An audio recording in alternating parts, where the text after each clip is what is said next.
Muy buenas noches a todos, bienvenidos a nuestro estudio de hombres de verdad. En esta oportunidad estamos iniciando una serie nueva y vamos a estar estudiando del libro de los Romanos, la epístola de Pablo a los Romanos.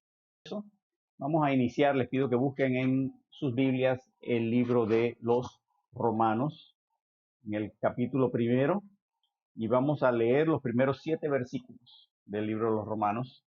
Dice así la palabra de Dios. Dice: Pablo, siervo de Jesucristo, llamado a ser apóstol, apartado para el evangelio de Dios, que él había prometido antes por sus profetas en las Santas Escrituras, acerca de su Hijo, nuestro Señor Jesucristo, que era del linaje de David, según la carne, que fue declarado Hijo de Dios con poder, según el Espíritu de santidad, por la resurrección de entre los muertos, y por quien recibimos la gracia y el apostolado para la obediencia a la fe en todas las naciones por amor de su nombre, entre las cuales estáis también vosotros, llamados a ser de Jesucristo.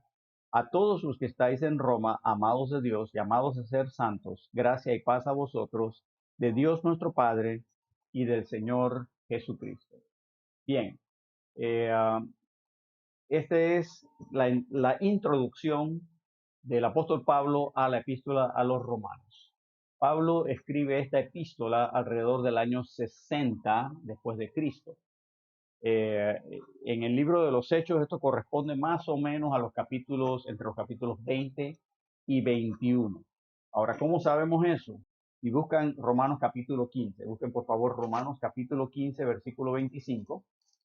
Y dice así, Romanos 15:25, mas ahora voy a Jerusalén para ministrar a los santos, porque Macedonia y Acaya tuvieron a bien hacer una ofrenda para los pobres que hay entre los santos que están en Jerusalén, pues les pareció bueno y son deudores a ellos. Porque si los gentiles han hecho partícipes de sus bienes espirituales, deben también ellos ministrarles de los materiales. Así que cuando haya concluido esto y les haya entregado este fruto, pasaré entre vosotros rumbo a España. Así que Pablo le dice a los romanos: miren, ahorita mismo voy a Jerusalén porque lo que voy a hacer es dejar una ofrenda que la gente de Macedonia y Acaya recogió para entregarlo en Jerusalén. Una vez que haya hecho eso, dice, versículo 28, cuando haya concluido esto y les haya entregado este fruto, esa es la ofrenda, pasaré entre vosotros rumbo a España. Dice, cuando haga eso, vaya a Jerusalén, los voy a visitar a ustedes. Así que eso me dice dos cosas. Me dice, número uno, Pablo no está preso todavía, porque anda por ahí viajando, ¿verdad? Y dos, tampoco ha ido a Jerusalén. Ahora, si vamos al libro de los Hechos, vamos a ver en Hechos capítulo 20, Pablo viaja a Macedonia y a Grecia. Ahí es cuando él recoge esta ofrenda. Y no vamos a leer todo el capítulo 20, pero eso es lo que pasa en los versículos primeros del capítulo 20. Pablo viaja a Macedonia y viaja a Grecia.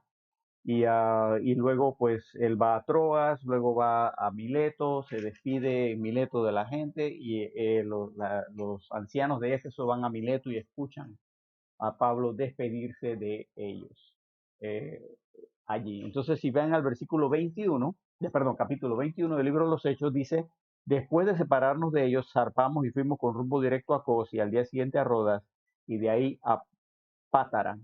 Y ahí anda un barco que pasaba a Fenicia, nos embarcamos y zarpamos. Y de allí Pablo se va a Jerusalén. Y Pablo es arrestado en Jerusalén, si lo ven en capítulo 21, versículo 17. Cuando llegamos a Jerusalén, los hermanos nos recibieron con gozo. Así que Pablo llega a Jerusalén en Hechos 21. Por otros datos de la historia que no voy a buscar en este momento, sabemos que estos eventos que estamos leyendo aquí ocurren por ahí entre el año 59 y el año 60 después de Cristo. Así que como Pablo todavía no ha ido a Jerusalén cuando escribe Romanos, él tiene que haber escrito Romanos antes del capítulo 21 y por ahí quizá antes del capítulo 20 o entre el capítulo 20 del libro de los Hechos, lo cual es aproximadamente el año 60. Digo, es imposible saberlo con certeza, pero así sabemos cuándo Pablo escribió este libro. Otra vez lo sabemos porque creemos lo que estamos leyendo en la escritura. Ahora, el tema de Romanos es la revelación de la justicia de Dios. Y quizá los versículos clave están en el capítulo 1, versículo 16, donde dice: porque no me avergüenzo del evangelio, porque es poder de Dios para salvación a todo aquel que cree, al judío primeramente y también al griego. Porque en el evangelio, y aquí viene Romanos 1:17, porque en el evangelio la justicia de Dios se revela por fe y para fe, como está escrito, mas el justo por la fe vivirá. La palabra clave es justicia. El tema es la justicia y cómo se revela. Y Romanos responde a la pregunta, ¿cómo llega el hombre a ser justo delante de Dios? ¿Cómo es posible ser justo delante de Dios? Y de hecho Cristo aparece en el libro de los Romanos como aquel que nos dio la justicia. Todos los escritos de Pablo, él tiene un estilo, donde él escribe, y la primera mitad de lo que escribe, él da doctrina. Doctrina, doctrina, enseñanza, enseñanza, enseñanza, enseñanza. Más o menos a la mitad de lo que va escribiendo, él entonces empieza a aplicar la doctrina que ha enseñado. En este caso, Romanos tiene 16 capítulos. Resulta ser que los capítulos 1 al 8, la mitad, hablan de la revelación de la justicia en la salvación. Pablo revela la justicia en la salvación. Los capítulos 1 al 4, él habla de cómo somos salvos o la salvación de nuestros pecados individuales, los pecados. Los capítulos 1 al 4. Los capítulos 5 al 8 hablan de la salvación del pecado, o sea, no los pecados individuales, sino la naturaleza del pecado. Y esos los capítulos 1 al 8 hablan de la salvación de los pecados y del pecado. La última mitad, los capítulos 9 al 16, ahora Pablo habla de la revelación de la justicia en la santificación. Usted dirá, bueno, ¿y eso qué es santificación? Santificación es el proceso mediante el cual nosotros nos vamos haciendo más como Cristo, según vamos creciendo. Nos vamos apartando del mundo para ser apartados para Dios. Entonces, en los capítulos 9 al 11, Pablo habla de cómo los judíos rechazaron la santificación que Dios ofrece. Y en los capítulos 12 al 16, él habla de cómo la iglesia reproduce esa santificación. Ese es a grandes rasgos el bosquejo del libro de Romanos. Podríamos dar un bosquejo mucho, mucho más detallado, pero así es más fácil de recordar. Está por toda la mitad. La primera mitad habla de la salvación, la justicia revelada en la salvación, y tenemos la salvación de los pecados y del pecado. Y en la segunda mitad tenemos la revelación de la justicia en la santificación. Y tenemos también rechazada por la religión de los judíos, reproducida en la iglesia. Así que con eso se puede tenerlo ahí anotado, lo tengo anotado en la primera página de mi libro Los Romanos.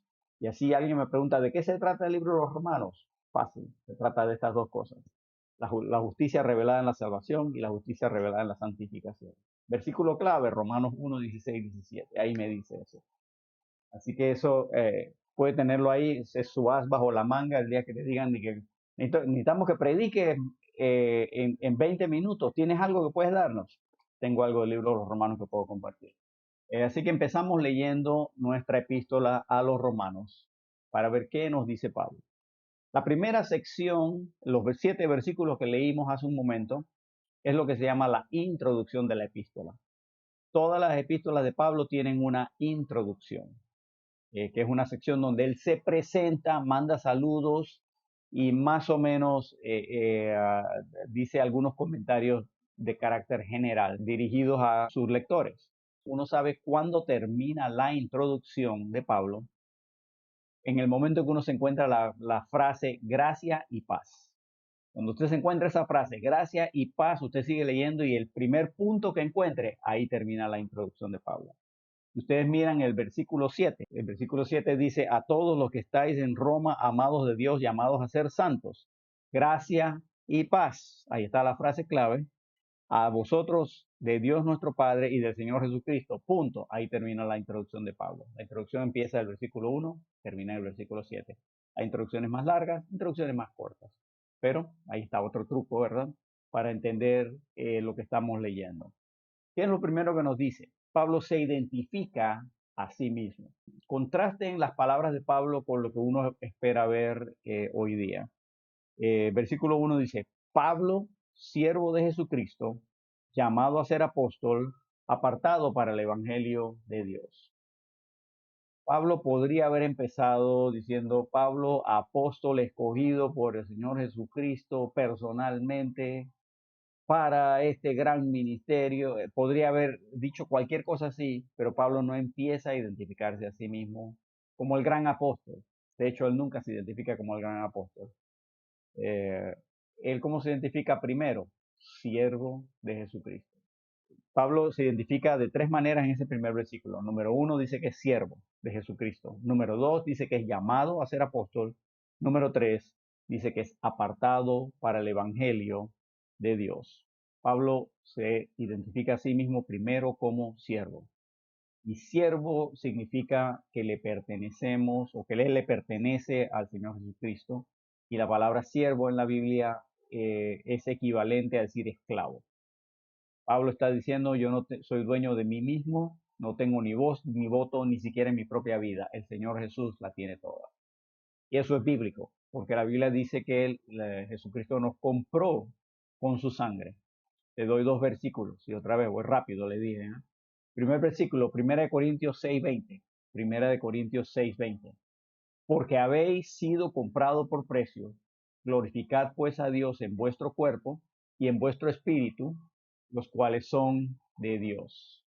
Él es siervo de Jesucristo y él dice, yo pertenezco a Cristo. ¿Qué dice la Biblia? Hemos sido comprados por precio, porque le pertenecemos a Dios. Hechos 20:28. Hechos 20:28, ¿qué dice? Por tanto, mirad por vosotros, perdón, y por todo el rebaño en que el Espíritu Santo os ha puesto por obispos para apacentar la iglesia del Señor, la cual él ganó por su propia sangre. Así que Cristo ganó la iglesia por su propia sangre y él nos compró por precio, por eso le pertenecemos. Así que eso es nuestra realidad. Le pertenecemos a Dios, nos guste o no, le pertenecemos a Dios, somos de él. Ahora bien, en realidad todos los seres humanos, puede decirse que todos los seres humanos son siervos de Dios, aun los inconversos, porque Dios usa aún al inconverso para cumplir su obra. En ese sentido, todos se puede decir que somos siervos de Dios, nada más que algunos son siervos de mala gana. Nosotros, los que hemos sido redimidos por la sangre del Cordero, somos siervos de Dios porque nos ha comprado y realmente le pertenecemos. Tenemos una posición diferente. Somos de su rebaño. Pero la relación es esa, Él es nuestro Señor, no es mi amigo. Digo, Jesús es mi amigo. Dice la Biblia que Él es el amigo más cercano que un hermano. Gloria a Dios por eso. Pero la realidad es que es mi Señor. Y yo no debo perder eso de vista. Ahora, la segunda cosa que dice Pablo es que Él es siervo de Jesucristo. Segundo, dice que es llamado a ser apóstol. Pablo sabía el llamado que Dios le había dado en su vida porque le dio un llamado muy especial, ser el apóstol a los gentiles. Y otra vez, todo ser vivo, todo ser humano que está vivo hoy día, desde el momento que está vivo, Dios le emite un llamado. El primer llamado que Dios le emite es a la salvación. Necesitamos la salvación porque somos pecadores por naturaleza. Entonces Dios nos llama a ser salvos. Y eso, bueno, vamos a hablar un poquito más adelante de cómo es que somos salvos a través del Evangelio. Hablaremos de eso en un momento. Una vez que tú recibes la obra del Señor Jesucristo, recibes el Evangelio, crees en el Evangelio, recibes a Cristo como tu Salvador, Dios te emite un segundo llamado que es un llamado a servirle. Y en el caso de Pablo específicamente, Dios le llamó a ser apóstol a los gentiles. Su misión era llevar el evangelio a los gentiles. Y al hacer eso, Dios usó a Pablo para traernos el evangelio hasta nosotros y hasta el día de hoy nosotros nos beneficiamos de lo que Dios hizo con Pablo. Ahí nada más hay una lección. Primero, Dios, si tú eres salvo en esta noche, Dios te ha mandado un llamado a servirle en algo específico, así como Pablo tenía un llamado muy específico y muy ajustado a la personalidad de Pablo. Dios tiene un llamado para ti y un llamado para mí que es específico y es ajustado a nuestra personalidad, a nuestras habilidades, a nuestras fortalezas y aún a nuestras debilidades. ¿Cuál es tu llamado entonces? Esa es la aplicación. ¿No lo sabes? Bueno, hay formas de averiguarlo. Dios tiene un llamado particular para cada uno de nosotros y tiene una misión que quiere que cumplamos. El único propósito por el cual estamos vivos en este planeta es para cumplir esa misión. En el momento que yo cumplo esa misión, Dios me saca de este planeta. Si mis acciones y mi actitud dejan en claro, no para Dios, porque Él ya lo sabe, pero dejan en claro para mí que yo nunca voy a cumplir esa misión, Dios también me saca de este planeta. Y mucha gente se ha muerto antes de tiempo por esa misma causa, porque es, queda patente que nunca van a cumplir la misión de Dios y Dios dice, fuera de aquí, ¿ah? Te saco del juego, vaya para la banca, ya tú no juegas más. Ya eso suena duro, pero vaya, ese nuestro Dios no es un Dios con el que se puede jugar. Tercera cosa que dice Pablo, lo último es que si yo cumplo la misión de Dios en mi vida, eso no me va a dar la felicidad. Quien quiera que le diga eso, le miente. La Biblia nunca promete felicidad. Lo que sí me va a dar es satisfacción. Eso sí, Dios promete darme satisfacción. Y no hay mayor satisfacción que saber que estoy cumpliendo la misión de Dios. La tercera cosa que Pablo dice de sí mismo que él es apartado para el Evangelio de Dios. Y vemos aquí que apartarse no es solamente una cosa negativa. Nosotros los cristianos nos han malcriado, en el sentido de criado mal, al decirnos que si tú eres cristiano tienes que apartarte de este vicio, tienes que apartarte de aquella costumbre, tienes que apartarte de malas influencias, y todo eso es correcto, es cierto, pero eso es nada más la mitad de la historia, porque la otra mitad es que debo apartarme de ciertas cosas, pero apartarme para otras cosas, o sea, no es solo negativo, no puedes hacer esto, es positivo, haz esta otra cosa en su lugar. Y ese es lo que llamamos nosotros el principio de sustitución. Cuando Dios me pide que yo deje algo, Él siempre me da otra cosa con que sustituirlo. Y de hecho, eso debe ser nuestro hábito. Que si yo tengo algo me hace daño a mí, que me es tentación, me es piedra de tropiezo, yo debo quitarlo de mi vida, pero no solo debo quitarlo de mi vida, debo sustituirlo con otra cosa. Y el ejemplo clásico, Efesios capítulo 4, versículo 22. Efesios capítulo 4, versículo 22. Aquí vemos dos ejemplos de esto. Cuando Dios me dice, deja una cosa, Él siempre me da otra cosa con que sustituirlo. Efesios 4, 22 dice, en cuanto a la pasada manera de vivir, despojaos del viejo hombre que está viciado conforme a los deseos engañosos. Dice, deja al viejo hombre, deja esas malas costumbres, ¿no? Deja ese viejo hombre. Pero ahí no termina. Dice, y renovaos en el espíritu de vuestra mente y vestíos del nuevo hombre. Despójate, quítate el hombre viejo, ponte el hombre nuevo. Ahí está clarito. Dios siempre me da algo con que sustituir. Cuando Él me dice, quita una cosa, me da algo con que sustituirlo. Versículo 24 dice, Efesios 4, 24, y vestidos del nuevo hombre, creados según Dios, en la justicia y santidad de la verdad. Aquí viene otro ejemplo, versículo 25, por lo cual, desechando la mentira, hablad verdad cada uno con su prójimo, porque somos miembros los unos de los otros. Dice, desecha la mentira, habla la verdad. Principio de sustitución. Y asimismo, tú tienes un mal hábito, no basta con dejar el mal hábito, tienes que sustituirlo con otra cosa. Tu mal hábito es el licor. Bueno, deja el licor, pero tienes que sustituirlo con otra cosa que no sea tan dañina.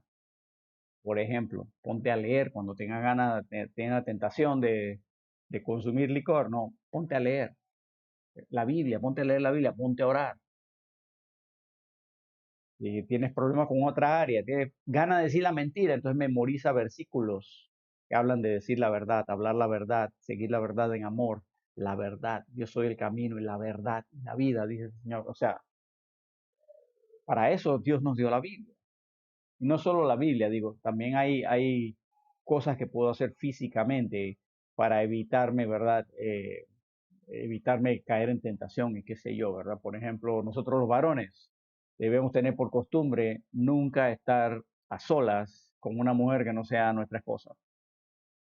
Punto. Sencillamente nunca lo hago. Yo sé que habrá alguna excepción, pero es que aún las excepciones, o sea, hay que pensarlo mucho, mucho, mucho, mucho, mucho. Y si me puede llevar a tal lado, puedo conseguir a otra persona que venga, es lo primero que piensa, para que no seamos nada más los dos solos en el carro. Sencillamente, no es porque yo sea débil, es porque no quiero darle ocasión al enemigo. Eso es todo. No quiero darle ni un chance. Así que cosas como esas, ¿no? Tengo que estar preparado. El punto es ese, que debo sustituir un mal hábito con algo positivo. Así que ese es el primer versículo. En el segundo versículo vemos que Pablo empieza a hablar del mensaje que él predicaba. Él lo empieza a mencionar en el versículo 1. Él dice que él ha sido apartado para el evangelio de Dios. Él ha sido apartado, estoy en Romanos 1:1, ha sido apartado para el evangelio de Dios. El evangelio de Dios es el evangelio que Pablo predicaba. ¿Cuál es el evangelio que Pablo predicaba? Usted deja su mano aquí porque volvemos a Romanos y vamos a 1 Corintios capítulo 15, versículo 1. El evangelio que Pablo predicaba constaba de 3 elementos: que Cristo murió, que fue sepultado, que resucitó al tercer día, y quizá un cuarto elemento es que todo eso es conforme a las Escrituras. Vea conmigo 1 Corintios capítulo 15, versículo 1.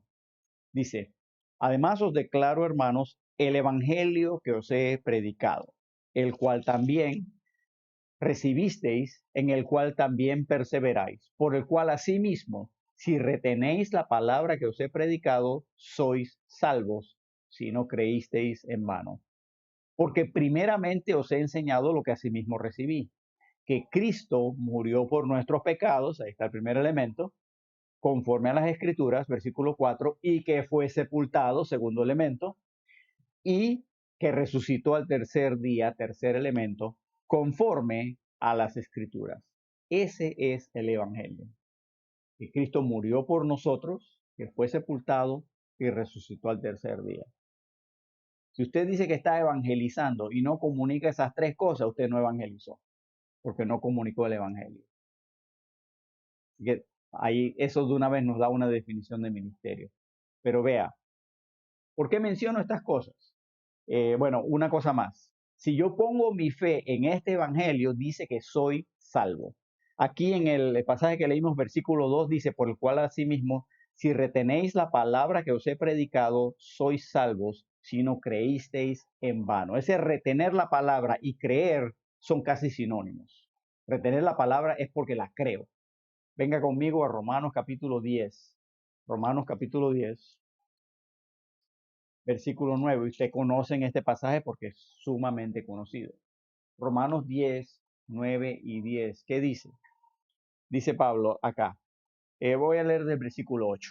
Romanos 10, 8. Dice: mas ¿qué dice? Cerca de ti está la palabra, en tu boca y en tu corazón. Esta es la palabra de fe que predicamos. Que si confesares con tu boca que Jesús es el Señor y creyeres en tu corazón que Dios le levantó de los muertos, serás salvo. Porque con el corazón se cree para justicia, pero con la boca se confiesa para salvación. En otras palabras, el evangelio es un hecho. El evangelio ha sido dado, pero hay que creer en él. Si no pongo mi fe en el evangelio, no puedo ser salvo. Ese es el evangelio que predicaba Pablo. Ese es el evangelio que predicaba Pablo. ¿Y por qué estoy haciendo tanto énfasis en eso? Porque vea, ese no es el único evangelio que hay en la Biblia. Ese es diferente del evangelio del reino. Tal vez usted ha oído esa frase, el evangelio del reino. El evangelio del reino, ¿qué era eso? Eso tiene que ver con el establecimiento de un reino físico de los cielos aquí en la tierra. Personas como Juan el Bautista predicaban ese evangelio. Venga conmigo al libro de Mateo. Vamos otra vez, estamos brincando por bastantes pasajes de la Escritura. Mateo en el capítulo 3. Vea lo que dice Mateo capítulo 3, versículo 1. Dice: En aquellos días vino Juan el Bautista predicando en el desierto de Judea y diciendo, arrepentíos porque el reino de los cielos se ha acercado. Ese es el evangelio que él predicaba. Miren, quiero decir esto con cuidado. No es que hay contradicción, no hay contradicción. Sencillamente es un evangelio diferente para un grupo diferente de personas en un momento diferente de la historia.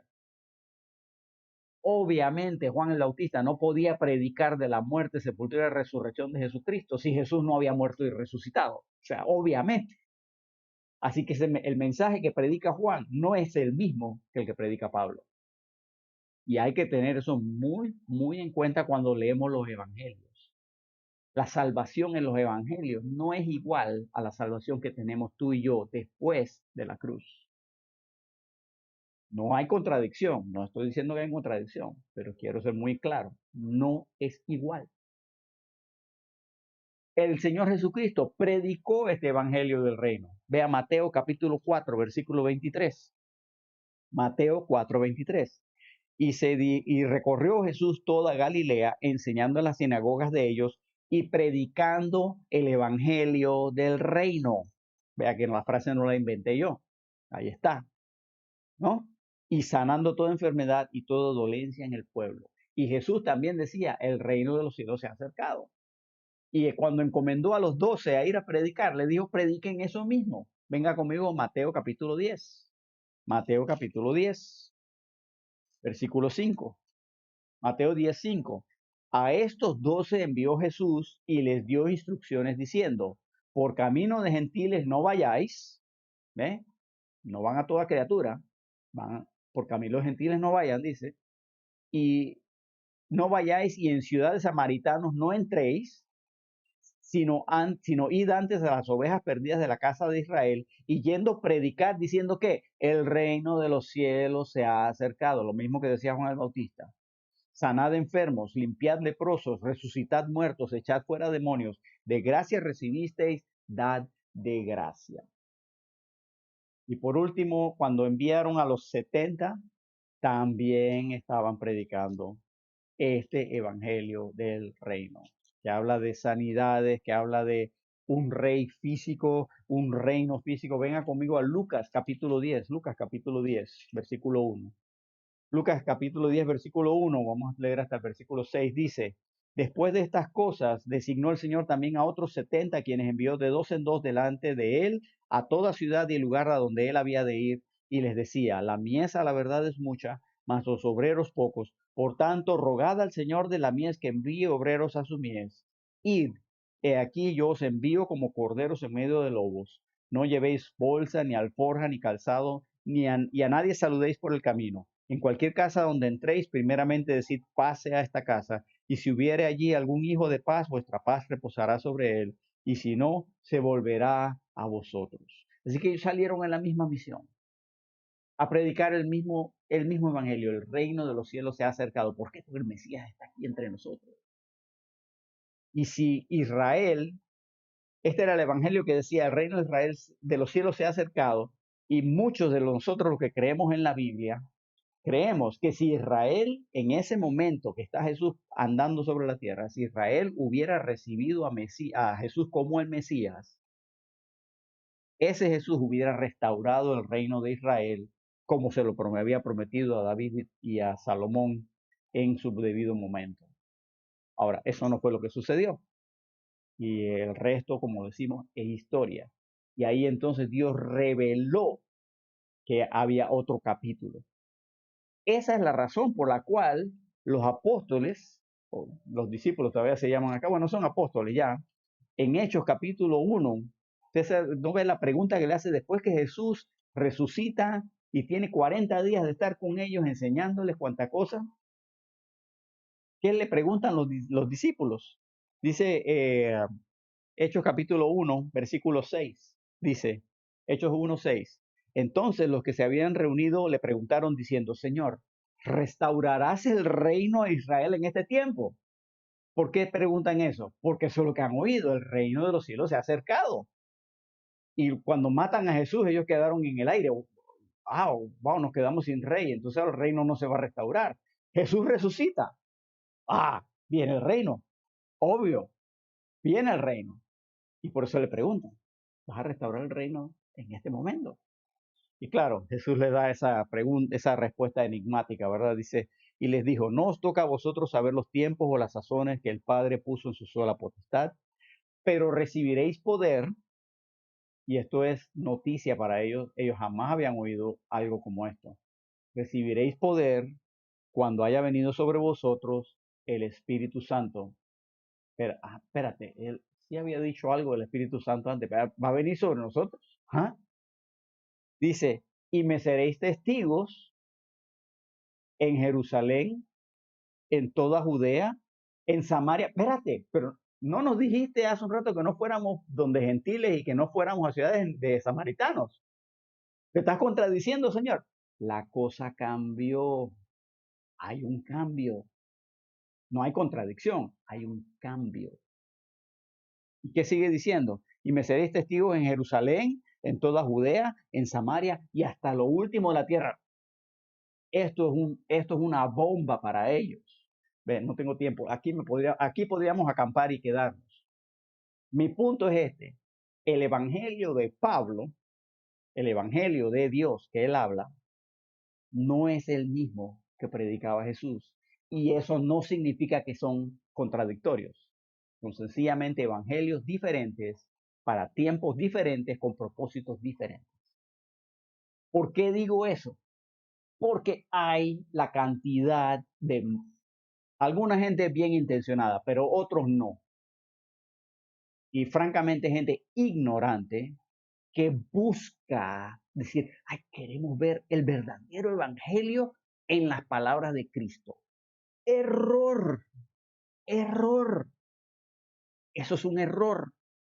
No es que eso no sea provechoso. Absolutamente las palabras de Cristo son provechosas. Absolutamente podemos aprender. Absolutamente son beneficiosas para nosotros. Pero entendamos, no es el mismo evangelio que se supone que tú y yo debemos creer y no es el evangelio que nos salva. Y por eso, cuando vamos a Hechos capítulo 2 y vemos que Pedro se levanta a predicar su primer mensaje, y no tengo tiempo de examinar el primer discurso de Pedro, pero usted va a Hechos capítulo 2, empieza a leer en el versículo 14, empieza a ver la primera predicación de Pedro. Usted lo lee ahí, sí, él sí menciona que Jesús resucitó, pero él lo menciona diciendo, miren, el hecho, ese Jesús que ustedes mataron, así lo dice. Voy a leer el versículo 22, Hechos 2, 22. Varones israelitas, oíd estas palabras. Jesús Nazareno, varón aprobado por Dios entre vosotros con las maravillas, prodigios y señales que Dios hizo entre vosotros por medio de él, como vosotros mismos sabéis, a este entregado por el determinado consejo y anticipado conocimiento de Dios, prendisteis y matasteis por manos de inicuos crucificándole. O sea, él dice, ustedes mataron a Jesús, ¿verdad? Luego, más adelante, versículo 32, Pedro les dice lo siguiente, a este Jesús resucitó Dios, de lo cual todos nosotros somos testigos. Y básicamente, versículo 36, concluye Pedro diciendo, sepa pues ciertísimamente toda la casa de Israel, que a este Jesús a quien vosotros crucificasteis, Dios le ha hecho Señor y Cristo. Esa palabra Cristo es la palabra griega Christos, que es la misma palabra que en hebreo es Mesías. ¿Qué está diciéndoles Pedro? Ustedes mataron a Jesús, Dios le levantó los muertos, eso demuestra que Él es el Mesías, el Cristo. No hay ninguna mención de la sangre de Cristo, de recibe a Cristo, ¿verdad? Cree en el Señor Jesucristo y será salvo, no hay mención de eso, no hay mención de que si crees y confiesas, si confesares con tu boca que Jesús es el Señor y crees en tu corazón que Dios le levantó a los muertos, serás salvo. Es más, no hay ninguna mención de cómo ser salvos en todo ese mensaje. No, o sea, Pedro Él está predicando lo que él sabe y eso es lo único que él sabe en este momento. Porque el evangelio de Pablo todavía no ha sido revelado. Es decir, están captando por dónde voy. Mi punto es este. Hay gente que va a Hechos 2 para sacar la fórmula de la salvación. Y entonces llegan a Hechos 2:38 y dicen, esa es la fórmula de la salvación, pero no. Vea lo que dice Hechos 2:37. Al oír esto, se compungieron de corazón y dijeron a Pedro y a los otros apóstoles, varones hermanos, ¿cómo podemos ser salvos? No, no es eso lo que dicen. ¿Qué dicen? Varones hermanos, ¿qué haremos? ¿Por qué? Matamos al Mesías. ¿Qué vamos a hacer ahora? ¿Qué les contesta Pedro? Hagan lo que dijo Juan el Bautista. Arrepentíos, versículo 38. Arrepentíos y bautícese cada uno de vosotros en el nombre de Jesucristo para perdón de los pecados y recibiréis el don del Espíritu Santo. Eso tiene que ver con el evangelio del reino. Pero ya Jesús murió y resucitó. Absolutamente cierto. Pero Pedro no sabía este nuevo evangelio. Jesús no se lo había comunicado. Este es lo único que él sabe y es lo único que él predica. Usted va a ver, lea Hechos capítulo 4, el siguiente mensaje de Pedro, predica la misma cosa. ¿Por qué? Porque este evangelio de Dios le fue revelado a Pablo más adelante. Y el que busca el evangelio o la salvación, la fórmula de la salvación en el libro de los Hechos, se equivoca gravemente. Algunos lo hacen con buenas intenciones, tengo que decir, porque hay gente que lo hace bien, digamos, en sinceridad de corazón o sencillez de corazón. Pero hay otros que no, hay otros que bien saben lo que están haciendo y están desviando al pueblo, desviando a la gente. Ahora yo les dije que el Evangelio se lo reveló Dios a Pablo. ¿Y cómo sé yo eso? Bueno, porque Pablo lo dice. Venga conmigo a Gálatas, capítulo 2, y dice en el versículo 2, aquí Pablo está relatando cómo fue su jornada de fe.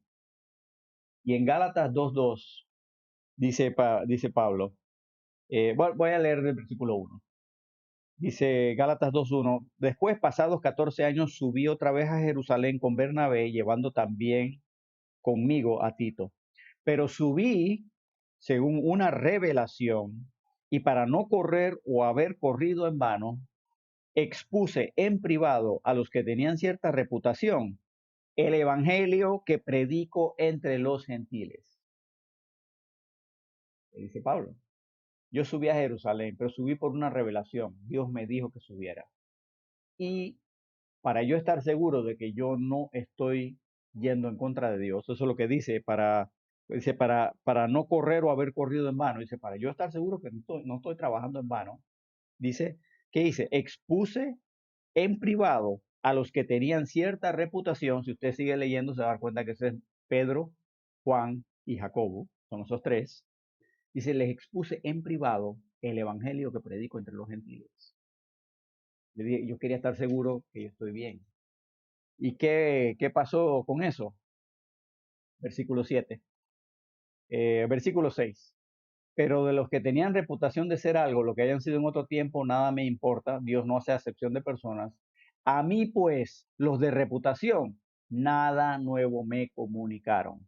Antes, por el contrario, como vieron que me había sido encomendado el evangelio, la incircuncisión, como a Pedro el de la circuncisión, pues el que actuó en Pedro para el apostolado de la circuncisión, actuó también en mí para con los gentiles, y reconociendo la gracia que me había sido dada, Jacobo, Cefas, ese es Pedro, y Juan, que eran considerados como columnas, nos dieron a mí y a Bernabé la diestra en señal de compañerismo, para que nosotros fuésemos a los gentiles y ellos a la circuncisión. Me dieron la diestra, me chocaron las 5, dijeron, Pablo, tú estás bien. Ellos nada nuevo me comunicaron. Jesús le reveló directamente a Pablo el evangelio que él predica, el evangelio de Dios. Y es diferente del evangelio del reino. No es contradictorio, es sencillamente diferente. Y por eso A nosotros nos toca buscar la revelación que Dios le dio a Pablo primero, y todo lo demás que vemos en la Biblia lo interpretamos según la revelación que Dios le dio a Pablo. No es que lo demás no sirve, no me malentienda. Toda la escritura es inspirada por Dios y toda la escritura es útil, pero tengo que entender que lo que me dio Dios a mí como cristiano en el Nuevo Testamento, primeramente es lo que Pablo reescribió, porque Pablo recibió revelación de Dios. Volvamos a Romanos capítulo 1. Romanos capítulo 1, versículo 1 dice, apartado para el Evangelio de Dios, versículo 2 dice, que él había prometido antes por sus profetas en las santas escrituras acerca de su Hijo, nuestro Señor Jesucristo, que era del linaje de David, según la carne. Este Evangelio había sido prometido por los profetas. O sea, el Evangelio aparece en el Antiguo Testamento, en los escritos de los profetas y otros lugares, pero sabe, no aparece directamente. Este Evangelio no aparece directamente. ¿Por qué? Porque no había sido revelado. Sin embargo, Dios puso por ahí figuras, cuadros del Evangelio en diferentes partes de la escritura y podemos verlo. Y ahora nosotros, con la ventaja de tener todo el Nuevo Testamento, miramos al Antiguo Testamento y vemos cuadros de la salvación y cuadros del Evangelio en todas partes, en todas partes. Digo, hay pasajes que son extraordinarios, por ejemplo, en Éxodo 12, lo del Cordero de la Pascua. Eso, el Cordero de la Pascua es un cuadro del Señor Jesucristo que está en la cruz y todo eso. Aún los más mínimos detalles de ese Cordero coinciden con lo que pasó con Jesucristo en la cruz. Pero usted no va a encontrar una revelación directa del Evangelio en el Antiguo Testamento. Por ejemplo, los profetas del Antiguo Testamento decían que iba a venir un redentor de Dios. Bueno, ok, y eso lo dice directamente. Dice también que este redentor iba a traer salvación y vida eterna. Eso lo dicen directamente. Pero no vemos directamente que ese redentor iba a morir por los pecados del pueblo y que iba a derramar su sangre y que su sangre sería lo que lavaría el pecado del pueblo y quitaría el pecado del mundo y que nos haría nuevas criaturas a todo aquel que le recibiere. Eso no lo vemos, no directamente, lo vemos indirectamente. Y eso es intencionado de parte de Dios porque Dios le dio la revelación directa a Pablo. Los pasajes que tal vez más cercanamente prefiguran el sacrificio de Cristo son, por ejemplo, el Salmo 22 e Isaías 53. Si usted va y lee esos pasajes, se va a dar cuenta que definitivamente esos lugares son lugares donde aparece quizá de forma más clara lo del sacrificio de este enviado de Dios, este redentor, este Mesías. Pero de otra forma, realmente no es posible verlo. Y por eso los judíos, hasta el día de hoy, los judíos ortodoxos que creen en las escrituras y creen en el mismo Jehová Dios que creemos nosotros, ellos leen sus profetas y su Antiguo Testamento para atrás y para adelante y memorizan y todo eso y nunca ven a Jesucristo. Porque eso me lo tiene que revelar el Espíritu Santo. Si el Espíritu Santo no me ilumina, lo siento, no lo vas a ver. Y francamente, hay muchos profesores de seminario, muchos pastores, muchos supuestos doctores en teología que no lo ven tampoco. Es triste, francamente es triste. Estaba leyendo hoy, quería darles unos otros detalles y me puse a leer un poquito de lo que creen los seminaristas hoy en día en cuanto a los evangelios y todo eso. Y básicamente está de moda entre los grandes estudiosos negar cualquier carácter sobrenatural en Jesucristo y en la Biblia. La Biblia no es un libro sobrenatural, es un libro como cualquier otro. ¿Así? Digo, hay gente que cree eso, tú puedes creer lo que te dé la gana. Lo siento. ¿Cómo puede ser cristiano y decir semejante cosa? Eso es lo más cercano a decir, soy cristiano, pero no creo que Dios existe. O sea, son contradicciones, eso es mutuamente exclusivo. No puedes negar la Biblia y decir que eres cristiano. Digo, lo puedes decir, pero es falso. Pablo dice el evangelio que él había prometido por sus profetas en las santas escrituras. Las santas escrituras son santas porque son apartadas. Dice la escritura que Dios nos dio sus santas escrituras, las sagradas escrituras, a través de santos hombres, ¿verdad? Que hablaron palabras santas. Y gloria a Dios por eso, porque eso es lo que tenemos hoy día. Si no fuera por eso, no tendríamos objeto de fe. Nuestra fe sería superstición, pero nuestra fe es objetiva porque tenemos las santas palabras aquí. Ahora, el Evangelio de Dios tiene un centro. El centro es el Señor Jesucristo, obviamente. Versículo 3 dice, versículo 2, hablando del Evangelio de Dios que él había prometido antes por sus profetas en las Santas Escrituras acerca de su Hijo, nuestro Señor Jesucristo, que era del linaje de David según la carne. Ahora, cuando Pablo dice su Hijo, Jesús se llamaba a sí mismo Hijo de Dios y que Pablo lo llame su Hijo. O sea, lo que pasa es que nosotros estamos 2000 años después. 2000 años después, nosotros los creyentes sabemos que, ¿verdad? Juan 1:12, lo sabemos de memoria, más a todos los que le recibieron, a los que creen en su nombre, le dio la potestad de ser hechos, ¿qué? Hijos de Dios. Entonces somos hijos de Dios, porque somos creyentes en el Señor Jesucristo. Y de verdad, primero es Juan 3, mirad con amor nos ha dado el Padre en que seamos llamados de Dios, ¿verdad? O sea, eso es común hoy en día. Y es tan común que los inconversos dicen, todos somos hijos de Dios. Falso, pero bueno, ok, no vamos a entrar en esa discusión. Mi punto es que hoy día esa es una frase común y no nos despierta ninguna inquietud. En los tiempos de Jesús no era así. Que alguien se llamara hijo de Dios era algo que no se decía. No se decía. Es más, tú decías eso y te hacías acreedor a que te apedrearan hasta morir. ¿Por qué? Porque decir yo soy hijo de Dios era decir yo soy igual a Dios. Es que cuando Pablo dice acerca de su Hijo, nuestro Señor Jesucristo, Pablo está afirmando Jesús es igual a Dios. Si usted no me cree, venga conmigo a Juan capítulo 5, versículo 18. Juan capítulo 5, versículo 18. ¿Qué dice aquí? Voy a leer el versículo 17. En el versículo 17 tenemos palabras del Señor Jesús. ¿Qué dice el versículo Juan 5, 17? Dice, y Jesús le respondió, mi Padre hasta ahora trabaja y yo trabajo.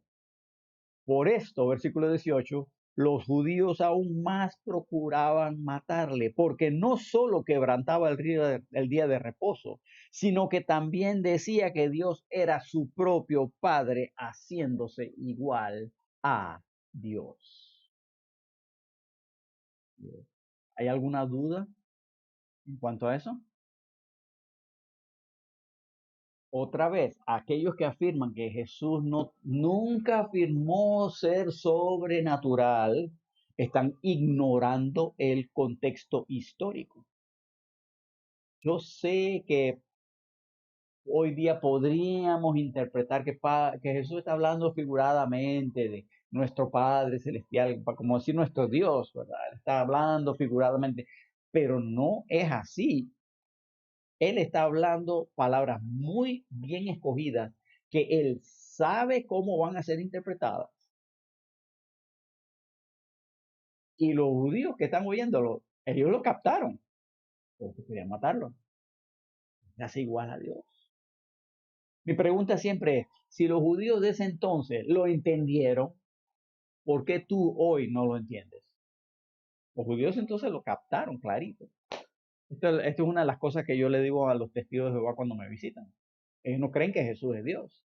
Dijo, los judíos de ese entonces Porque ellos dicen que eso de la idea de Jesús igual a Dios, eso vino mucho después.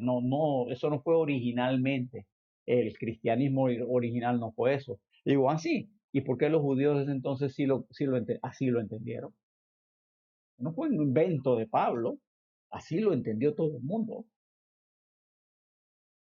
Que no me venga con eso de que Jesús nunca afirmó ser sobrenatural. Lo afirmó. Lo dijo claramente. Volvamos a Romanos. A ver si terminamos el versículo 3, aunque sea.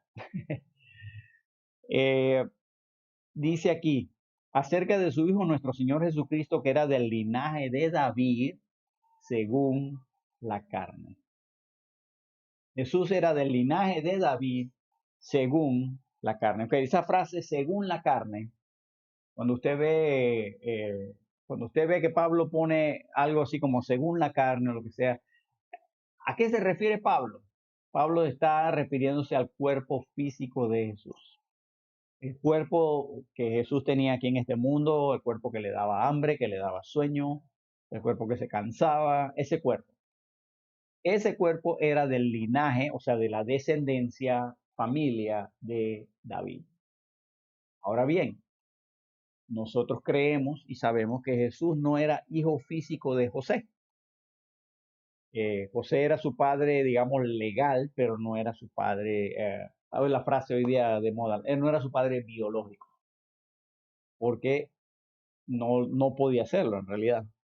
Y aquí quiero mostrarles algo que tal vez usted lo ha oído, tal vez no, pero José era descendiente de David, o sea que él era del linaje real. Vamos al libro de Mateo. Él era descendiente de David porque descendía de Salomón.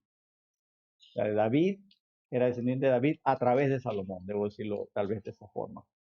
En Mateo capítulo 1 tenemos la genealogía de Jesús que nos da Mateo. Ahora, ¿verdad? Dice aquí versículo 1, libro de la genealogía de Jesucristo, hijo de David, hijo de Abraham. Voy a hacer nada más un breve paréntesis para decir, mire, la palabra hijo en la Biblia puede significar casi cualquier relación entre un hombre y otro hombre, una persona y otra persona, casi cualquier relación. O sea, puede ser hijo en el sentido de que él es el papá y el otro es ¿verdad? Su retoño literal, pero hijo también puede ser un sobrino, hijo puede ser un nieto, hijo puede ser un descendiente muy lejano. En este caso, hijo de David, hijo de Abraham, o sea, David era hijo de Abraham en el sentido de descendiente, o sea, no hay contradicción, sencillamente en la Biblia la palabra hijo, que búsquelo y va a ver que hay muchos ejemplos de personas que dicen es mi hijo, pero en realidad no es mi hijo directo, sino un nieto o inclusive un yerno o alguien en la familia.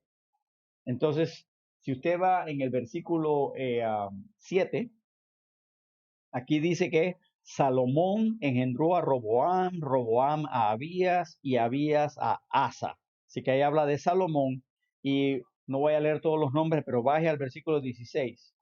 Y Jacob engendró a José, marido de María, de la cual nació Jesús, llamado el Cristo. Vea que no dice que José engendró a Cristo, sino que dice, él era el esposo de María, de la cual nació Jesús. O sea que Mateo es cuidadoso de guardar el concepto. José no es el papá, ¿no? Mi punto aquí es que José era de la familia real, del linaje real, descendiente de David. Así que por el aspecto legal, Jesús era del linaje de David y él tenía derecho al trono en ese sentido, en ese sentido. Sin embargo, hay un pequeñito problema con esa afirmación.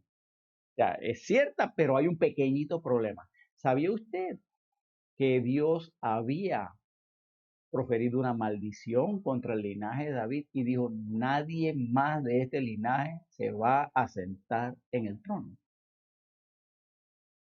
¿Sabía usted eso? ¿Cómo? Sí, venga conmigo a Jeremías capítulo 22. Dice el versículo 24, vivo yo, dice Jehová, que si Conías, hijo de Joacim, rey de Judá, fuera anillo en mi mano derecha, aún de allí te arrancaría. Ahí se menciona un tal Conías. Conías tiene varios nombres en la Biblia. Otro nombre de él es Jeconías y otro nombre de él es Joaquín. Es hijo del rey Joacim de Judá. Y este rey es tan malo que dice Dios, aun si fueras un anillo en mi dedo, te arrancaría. Y miren lo que dice más adelante, versículo 28, Jeremías 22, 28. Dice, ¿es este hombre Conías una vasija despreciada y quebrada? ¿Es un trasto que nadie estima? ¿Por qué fueron arrojados, desechados, lanzados, él y su generación y echados a tierra que no habían conocido? Miren lo que dice Dios. Tierra, tierra, tierra, oye palabra de Jehová. Lo que viene es duro. Versículo 30. Así ha dicho Jehová, escribid lo que sucederá a este hombre privado de descendencia, hombre a quien nada próspero sucederá en todos los días de su vida, porque ninguno de su descendencia logrará sentarse sobre el trono de David ni reinar sobre Judá. ¿Mm? Nadie de la descendencia de él se va a sentar sobre el trono de Judá. ¿Quién es de la descendencia de él? José. Así que José no podía ser el padre físico de Jesús, porque si lo fuera, entonces eso se aplicaría y Jesús no se podría sentar en el trono. ¿Lo ves? Jesús tenía que nacer de una virgen. Ahora, Mateo me da la genealogía de Jesús, pero tenemos otra genealogía de Jesús en Lucas. Venga conmigo a Lucas. Pero Lucas en el capítulo 3, versículo 23, empieza la genealogía de Jesús. Y dice, ¿verdad? Lucas 3:23, Jesús mismo al comenzar su ministerio era como de 30 años, hijo según se creía, y es interesante la frasecita que pone Lucas, ¿verdad? Según se creía, porque realmente no era hijo, de José, hijo de Elí. Espérate un momento. Mateo me dice que el papá de José se llamaba Jacob. Aquí dice que es hijo de Elí. Hay una contradicción en la Biblia, ¿viste? Que en la Biblia hay una contradicción. No, no hay ninguna contradicción. Le doy la respuesta corta. Otra vez, hijo puede significar casi cualquier relación. Elí no es el papá de José, es el suegro. Elí es el papá de María. ¿Por qué dices eso? Porque si usted sigue leyendo la genealogía y llegamos, ¿verdad?, al versículo 31, dice aquí, hijo de Melea, hijo de Mainán, hijo de Matata, hijo de Natán, hijo de David. Así que esta genealogía no viene por Salomón, esta genealogía viene por Natán. En otras palabras, María era descendiente de David también, nada más que María no era descendiente de la línea real. O sea, los aspirantes al trono, Natán no fue uno de ellos y los hijos de Natán tampoco. Por lo tanto, Jesús es descendiente de David, como lo prometieron los profetas, tiene derecho al trono por ser descendiente de David, pero no está sujeto a la maldición que Dios profirió contra Jeconías allá en el libro de Jeremías, porque no es hijo físico de José. ¿Ven qué perfecta es la obra de Dios? No solo eso, Jesús es el único que pudo haber cumplido estas condiciones. No hay otro.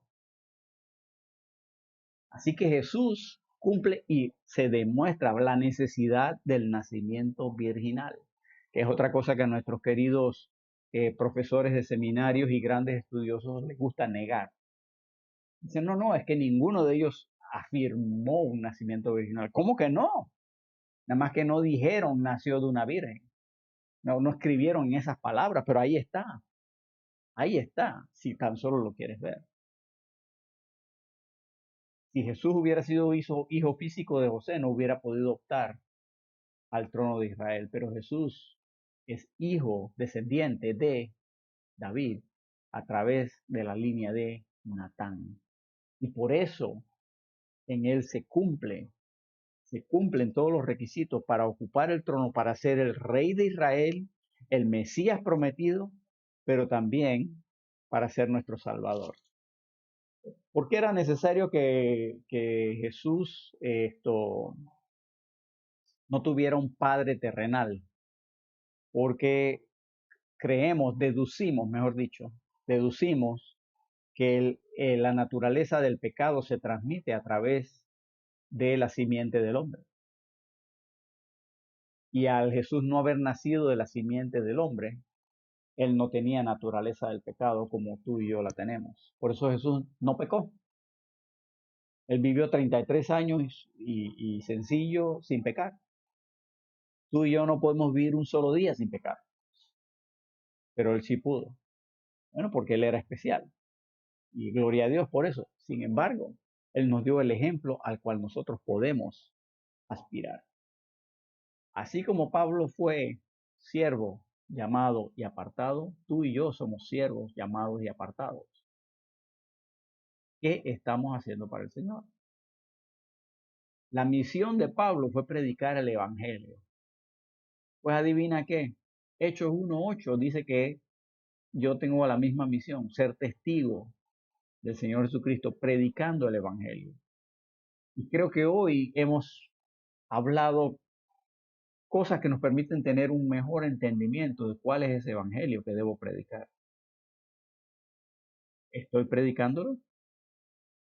¿Estoy siendo testigo de ese Cristo resucitado, que es el varón que Dios escogió y que Él lo envió pues aquí a la tierra, siendo Dios mismo hecho hombre para morir por mis pecados y darme la vida eterna? ¿Estoy yo dando testimonio de eso? No lo estoy haciendo, la pregunta es ¿por qué no? Y la segunda pregunta, ¿cuándo voy a empezar? Más vale que nos pongamos las pilas. El tiempo es corto y vamos a ver más adelante que el tiempo es real, realmente es corto. Y nos toca a nosotros revelar la justicia de Dios en el Evangelio de Dios, cual se centra alrededor de la persona de nuestro Señor Jesucristo. Dios nos dé la gracia de hacer eso consistentemente en nuestras vidas.